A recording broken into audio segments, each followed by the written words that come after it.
You want me to hold a microphone? What? You want me to hold a microphone?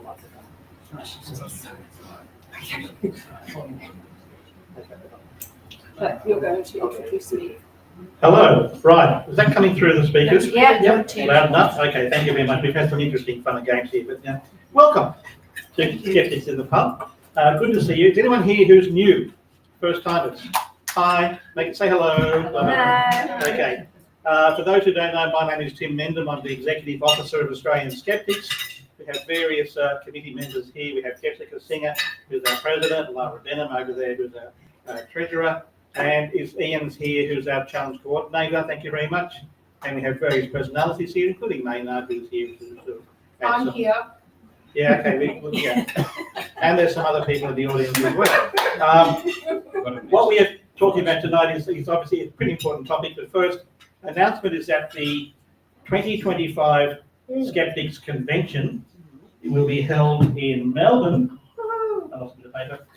Melbourne from April, the first weekend in April anyway. Sorry, no, April, what was I saying? Get my months mixed up. October. Thank you very much. Thank you, Annie. Yeah, it's already gone. Already happened, didn't it? The first weekend in October at Melbourne University. Right, so that's Skepticon 2025, which should be a very good job. Being put on by the big skeptics, and they're promising a wonderful weekend. Right, tonight we have. You can do the. Yes. Right. Yes. Thanks, Tim. Hello. Yes. Hi. Welcome, everyone. I'm Jessica, the President, and I'm going to give our acknowledgement of country. So we wish to acknowledge the country on which we meet today, being the Gadigal people of the Eora Nation, and we pay our respects to their elders, past, present, and emerging. So, Tim, back to you to give the introduction. Thank you. Okay, thank you very much. Okay, speaking tonight is Karen Dickersman. She's an author and editor with many years' experience. I won't go too far with that. Okay, right. Many years. She's also the author of books about women, for women, actually for everybody, really, not just for women. It's relevant to everybody. Mostly for women. Mostly for women. This book in particular, which is the book every woman needs to read, which we have copies of that you can purchase after the presentation. A limited number, so get in early. There's also a book about best ever baby tips, which is a very different area. It is. It is, right, okay. But tonight she's talking about probably a very serious issue, which is catfishing, which is basically we call the happiness industry, is it? The happiness, anyway, the people who take advantage of people who are looking for relationships, etc. Whether it's a psychic, whether it's a scammer, whether it's and leading to all sorts of potential dangers, including the physical violence, etc. So it is a very important topic. Catfishing, as you can see, is the topic. So I'll just pass you straight on to Karen. Thank you very much. Thank you very much, Tim, for the lovely warm welcome, and thanks everyone for being here. And I have to extend a very big and warm special thank you to Richard Saunders and the extensive team of tech people who have really bent over backwards to get all this happening tonight and all the behind the scenes tech stuff working. So thanks very much. Unfortunately, Richard is not well, so get well, Richard. We wish you were here. I'm very happy to be here and meet you all.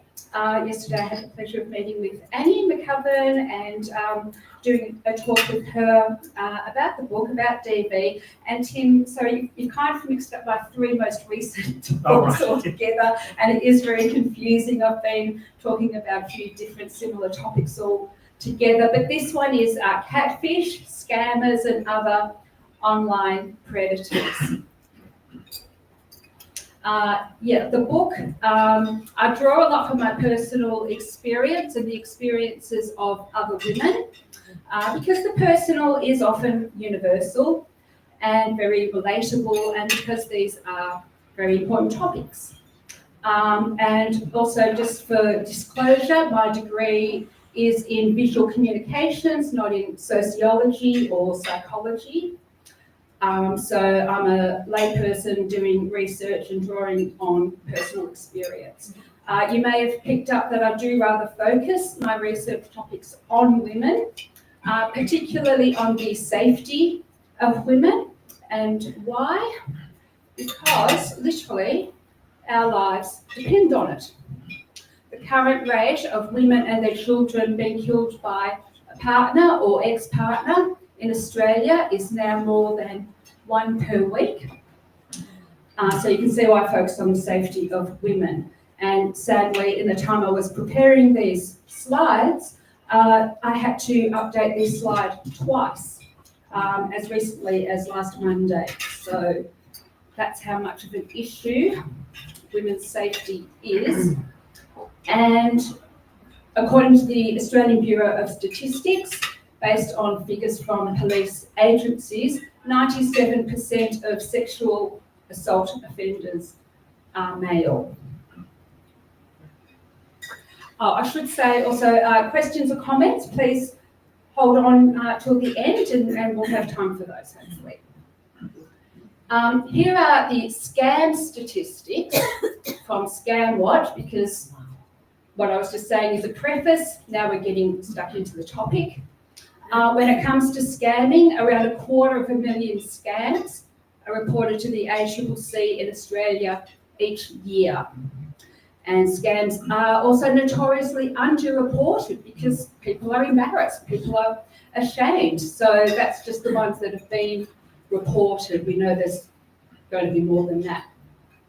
Also, there's people who have been scammed unknowingly, so they haven't reported, and people who are currently being scammed and don't know yet that they're being scammed. So it's hard to put a number on it, but the numbers are quite shocking. Investment scams are by far the most common, and I'm not really talking about those tonight.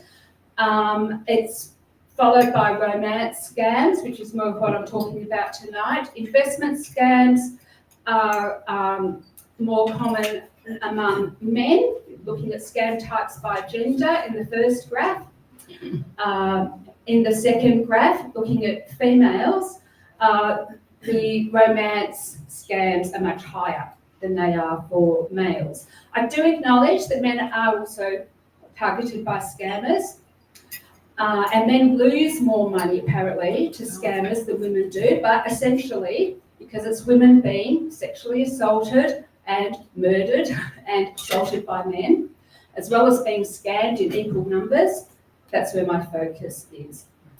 In terms of age, for all genders, the majority are aged 50 and over, with the highest category being 65 plus. So I'm focusing on love, dating and romance scams, all the same thing, because they concern the safety of women and fall within my personal experience. So my research is collected from my own Facebook page, my newsfeed, friend suggestions, my messenger. So everything I show you tonight has come up on my screen. This type of scam targets lonely people on dating apps, or what we used to call lonely hearts. But in the modern world, it's really just ordinary people, not lonely hearts, who are on dating apps and Facebook and other social media and looking to connect with somebody, maybe date, maybe have a relationship, and really just people who are on social media. I'm currently not on dating apps, and these things are still coming up for me on social media. For example, as shown on this slide, I have been chatting with, for research, mind you, purely for research, I've been chatting with a divorced, muscle-bound military man in LA for the past week. He snuck through my locked Facebook profile. Before I locked my profile, I had a lot of military men dropping into Messenger and giving me spam message requests in Messenger. Now, it's quite unusual that they get through. But for research purposes, I replied and I sent him a Facebook friend request, which he accepted. So I could look at him on Facebook. He has 158 friends, 157 of whom are women, mostly middle-aged, kind of soft and kindly looking. There is a bit of a type, but apparently he's 20 years old, and actually, we share a birthday, hooray! He's been on Facebook since the 29th of January, so that's something to look out for, and has 7 gym selfies, and that's the extent. What you see on the screen there, that is the full extent of his Facebook page. If he was a legitimate person, he would have been on there much longer, presumably.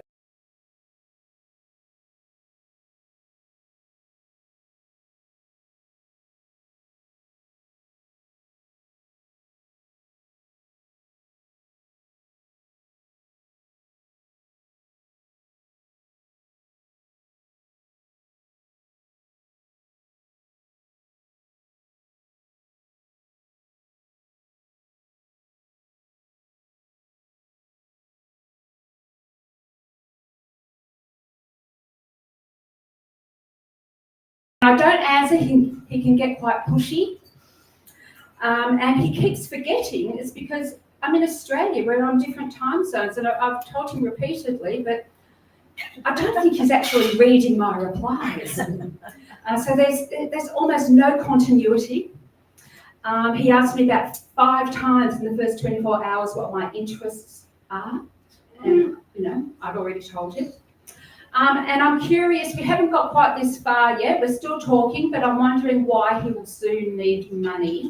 I suspect, given his lifestyle, there's going to be some kind of accident at the gym. And there'll be AI photos of him with his leg in traction and a bandage around his head, something like that I'm expecting. So he's doing a great job of ticking lots of boxes when it comes to warning signs that you're chatting with a scammer. So, as per the example of our alpha gym rat we were just looking at, romance scammers use social media, dating apps, even gaming apps and websites to connect with targets. They create fake online IDs via Facebook, and that's known as catfishing, which we'll get into, with attractive photos, or what they think are attractive photos, and charming bios. It depends on your taste. They quickly build a relationship with their targets by using emotional manipulation techniques. They want to bypass your critical thinking skills and manipulate you emotionally via techniques such as love bombing, sending romantic messages, lots of cute emojis, and if someone's receptive, receiving a romantic message on a regular basis will give you a nice little dopamine hit. Dopamine, oxytocin, I'm not sure of the chemistry there, but the chemistry is very powerful, and these chemical hits can very quickly become addictive. Just try crushing on someone and waiting for a text, and you'll know what I mean. And this clouds people's judgment and their critical thinking abilities. They might use classic grooming techniques to build an emotional connection, such as mirroring. For example, if you love dogs, suddenly they love dogs, and here's their new puppy, isn't she cute? Which is also fake, so it's a catfish dog. They might pebble their target with little gifts, such as sweet little poems, lots of emojis and pictures, cute puppies, that sort of thing. The term penguin pebbling, do you know that one? It's quite cute.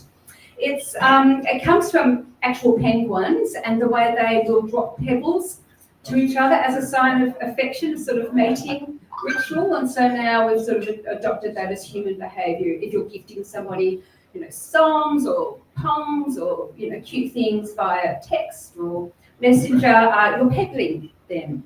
So that's something that scammers might do to build that sense of connection.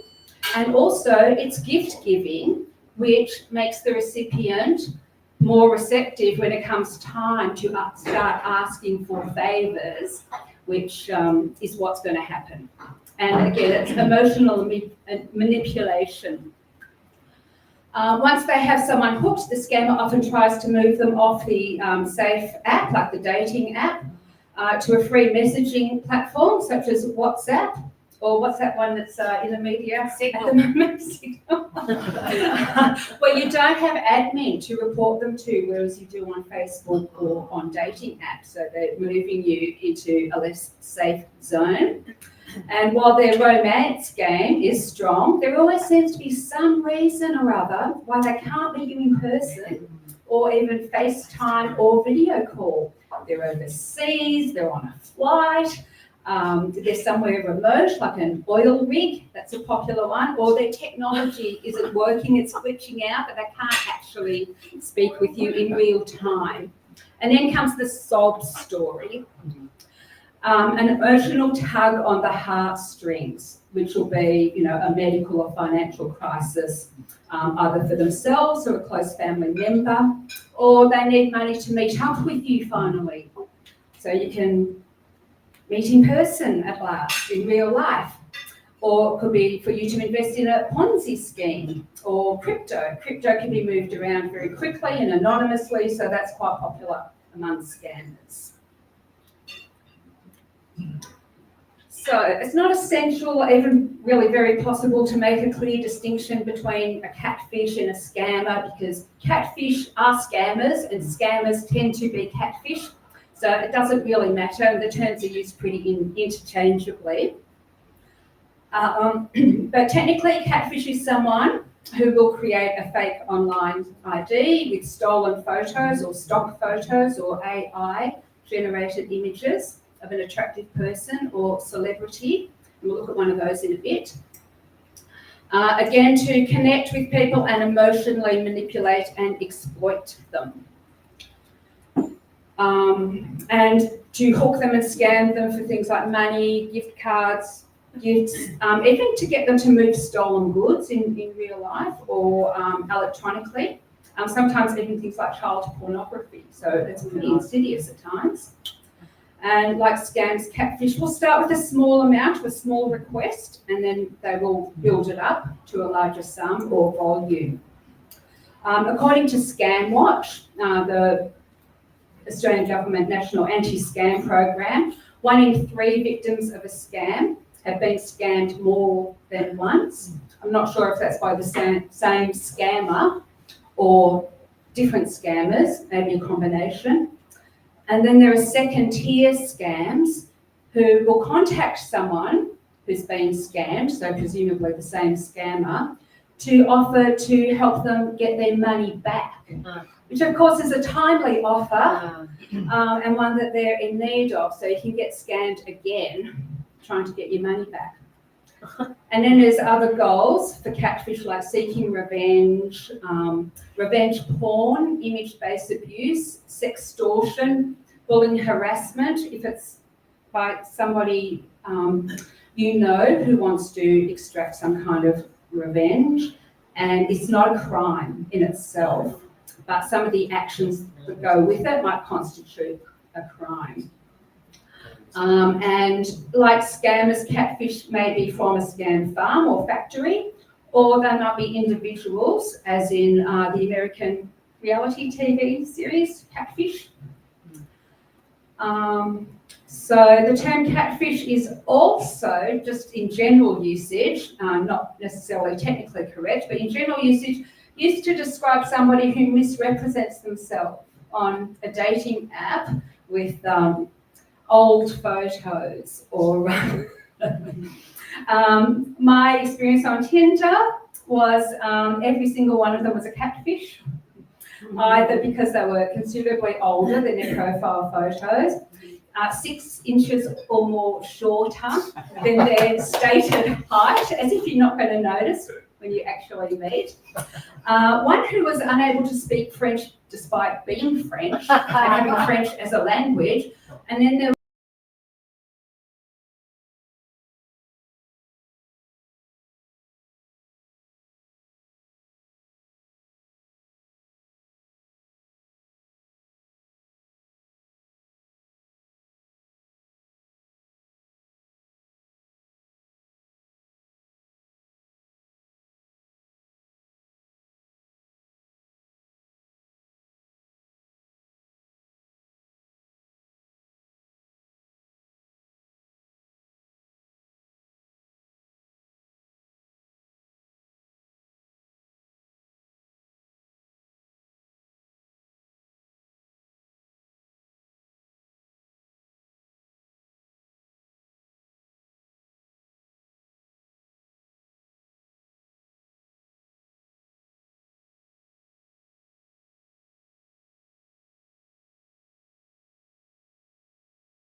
touch. She's like a cult leader from Central Casting.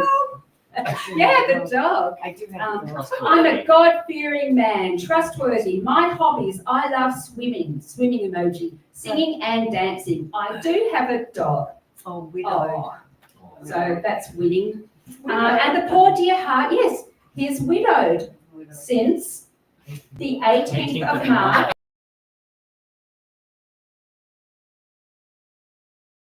2025. Now, the 16th of March 2025 at 11:50.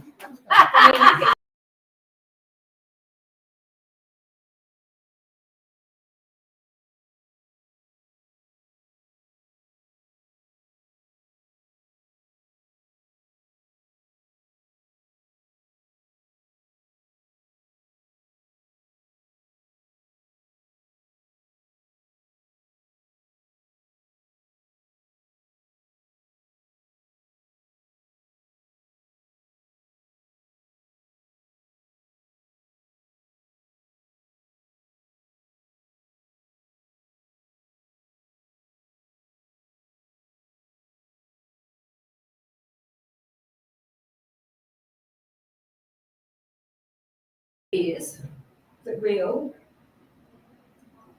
Oh no, hang on. In between slides, sorry. Scam Haters has a lot to say about Millicent Moses, apart from revealing who the photos really belong to, Dr. Ikram. They've created a whole 1-minute warning video about him. They have so much content, and they have a series of these of different scammers. Women who have been scammed or approached by Millicent Moses and other Dr. Ikram's catfish, and there are multiple, have left comments here. This person found me on the Vice President Kamala Harris Instagram and had messaged me that he was in Yemen as a doctor. He talked about his daughter Sarah, who is somewhere in Kansas, and he's so worried about her and having dreams about her that he is not well, that he needed some money so he could talk to her. You know, I've never been fooled before. And then another woman says, we are chatting with each other and he said he is divorced because his wife left him by his own friend, but after 2 years, they both died in a car accident. Oh, no. So complicated, these lives. He has 2 beautiful daughters and he was currently working in the United Nations. And he also told me now that the United Nations allowed him to get his compensation.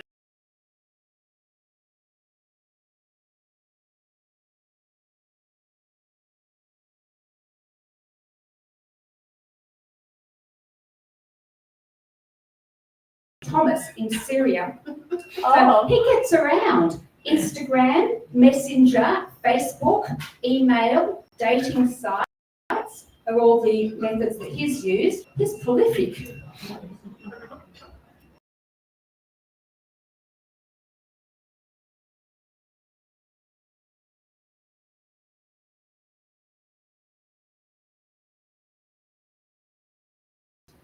a top-level neurosurgeon and microsurgeon in Istanbul, with almost 100 published science.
Cop this one, here's some more that you might be interested in. Prince Hamad, 122 likes, 163 followers, That's not a lot for a Saudi prince, in my opinion. He has 0 reviews. Oh, but what a sweetheart he is. Honey, I'm missing you, rose emoji. I'm here for you. Why are you afraid to meet me in person, rose emoji? Is it because of what you have passed through in the hands of imposters? Trust me, I am the real Prince Hamad. Do whatever I ask you to do. I promise we must meet. His message is so good he repeats it again. Twice. And then send me a message directly with fingers pointing below. So, yeah. Oh, he's in Oh, hang hospital. on. Where am I? Yeah. Okay, well, hang on. No, I've missed a bit of text. Okay. So if you go past the photoshopped AI image at the bottom of the centre there, and heart hands. At the bottom of that message, or at the bottom of that image, it says, open in Messenger, send message. So sure did. But alas, no reply yet. So very disappointing. Why not? Maybe this is why. Because poor Prince Hamad is in hospital. Here's a recent post of him in a very unconvincing image, laid up in a very unconvincing AI hospital with some weird things going on with the lighting above his head there. It's trapped in the, yeah, very, very strange. And also some weird things going on with his face. And yeah, blah, blah, blah. I have accident. I am begging. Who can help me payment bill at the hospital? Any amount you can afford. Philippine, please. I need people in Philippine who will give me 5,000 peso when I come back from the hospital. I will love you with all my heart. I am not lying. I am not a scammer. This is all one sentence. Because there are impos that use my picture online on social media. That is the truth, my love. 19 emojis. So that's why I haven't heard from the poor creature. There is a plague and a pestilence of Prince Hamad's Facebook. I counted 900 Prince Hamads. And now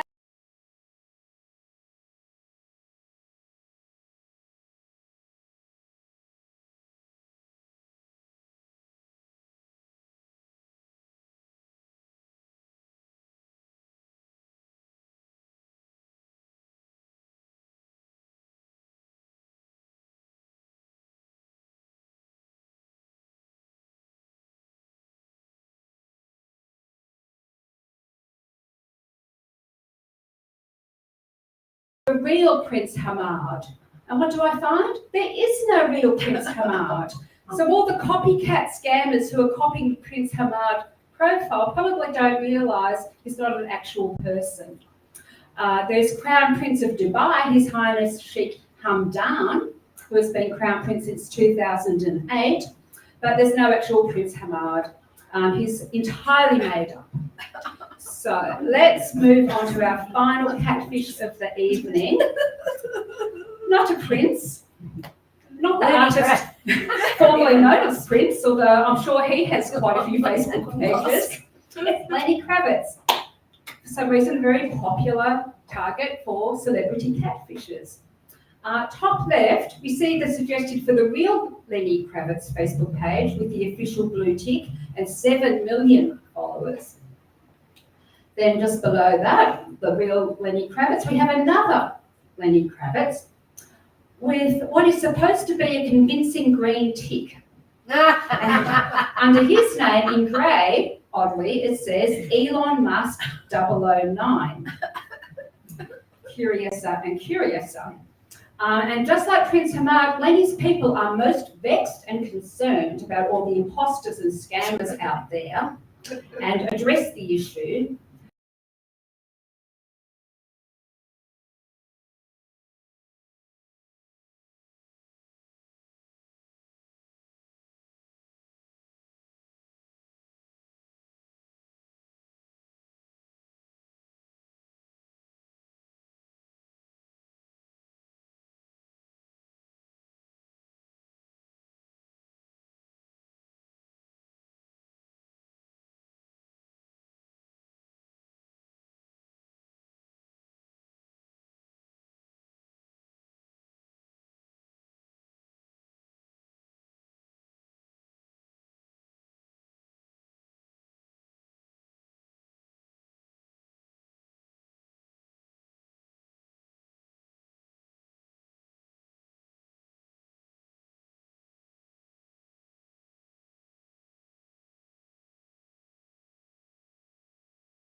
Lenny Kravitz's on Facebook, and I obviously picked the right one.